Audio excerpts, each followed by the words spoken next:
LeBron James, in my eyes, and I believe in Jay Will eyes, and I believe in Keyshawn eyes, is already the GOAT. But to a lot of old heads like Mike Greeny, Stephen A., Max, Jalen Rose, he still have a lot to prove. And if he beat this super team, along with what he did beating the Golden State Warriors, the 73-9 Golden State Warriors, I don't want to hear no more GOAT conversation, all right? Because it's over. Might as well crown King James, all right? That's what I'm saying, Zoo. That's what my tweet meant.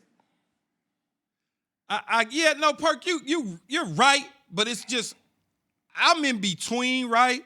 Like MJ, LeBron, those guys, Magic, them. I just enjoy watching greatness. So but I get what you're saying. I totally get what you're saying about beating this trio. It will put you at another level. But Key, look, and I don't fault you for that because listen, if I go and sit down with my grandpa and my great uncles, they'll argue me down that Kareem or maybe Magic is the GOAT or maybe even Bill Russell, right? If I go sit down with some of my uncles, they may say that, hey, they go ride with Michael Jordan. If I go sit down with this generation, they go ride with LeBron James. So what that tells me is some people like to drink cream soda, others like to drink Sprite, and some people like to drink Dr. Pepper. It's whatever your preference is. I'm not even mad at you about that. The thing that I have a problem with is that when people start saying, like, championships define a basketball player legacy all the way. And that's not true and it's not accurate because basketball is a team sport. This is not an individual sport like boxing or tennis or golf where you have to win championships to define your legacy. Do championships help your legacy? Absolutely, but it's a lot of individual accolades throughout for basketball players that actually could elevate them for as being an all-time great.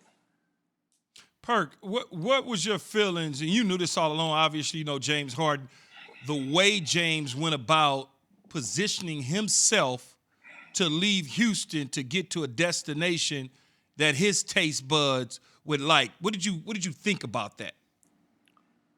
I was a little disappointed in James. And James is a great dude, man, great friend of mine.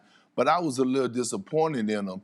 And they have this old saying, it's not what you do, it's how you do it. And I wasn't mad at James for requesting a trade or wanting to go to a title contender because he is getting up in this age and he is going past his prime.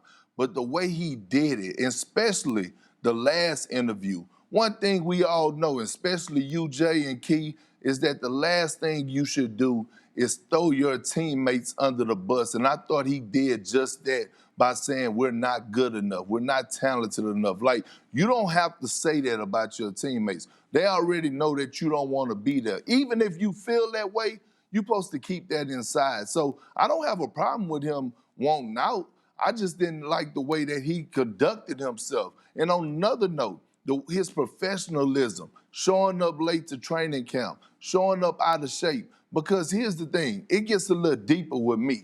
It's going to hurt the next generation, in my opinion. Guys like Charles Barkley, Magic Johnson, Larry Bird, who paved the way for guys like James and Kyrie and Kevin Durant and LeBron James to be getting paid hundreds of millions of dollars. Guess what? The way that certain guys are acting right now, they're burning that bridge down. It's going to hurt the future. And that's not what you want to do, because guess what the owners go do? They go to the next CBA and they go be like, nah, we need to reconstruct some things. We need to address some things. I don't know if we could give guys $100 million. That's a great point. Perk brought it back to the past with Michael Jordan, now looking ahead to the future on what this could possibly mean. We should mention the deal is now official. It had been unofficially official for a while, but here's the statement from the Nets GM, Sean Marks. And by the way, has he been swinging for the fences since he got the job all the way around? Quote, adding an all-NBA player such as James to our roster better positions our team to compete against the league's best. He went on to then say James is one of the most prolific scorers and playmakers in our game, and we are thrilled to bring his special talents to Brooklyn. Jay? Big Perk, Does this now, considering the way James Harden got out, you talk about him being unprofessional, you talk about the way he threw some teammates under the bus, with everything happening with Kyrie, does this turn the Brooklyn Nets into the new villains of the NBA? Well, I wouldn't say that, but people are gonna be waiting for them to fall or waiting for them to fail. They're not bringing a fan base there, I tell you that much, especially the way that Kyrie is handling things right now. And I tweeted about Kyrie when he first said that he wasn't playing because of everything that's going on in the world today. I said, you know what? If any player decide to take a game or two off and decompress or want to address some in social justice issues or address what's happening around the world, I'm okay with that. But then when the video surfaced and then when I found out he wasn't communicating with the organization and things to that nature, that's when it raised the red flag for me. And to top it off, he's the vice president of the Players Association. So when I said about 4 or 5 months ago, when they voted Kyrie in as the vice president, I said, oh, Lord, the blind is leading. This is exactly why I made that statement. Big Perk, speaking of Kyrie, what do you think is actually going on? And how does that affect this team when he does decide to come back? Well, that's a good question. I mean, we all wondering what's going on. Hell, I think Sean Marks in the organization and Steve Nash wonder what's going on, and I think that's why they pulled out their Liberty Mutual insurance policy and went and got James Harden because they just don't know.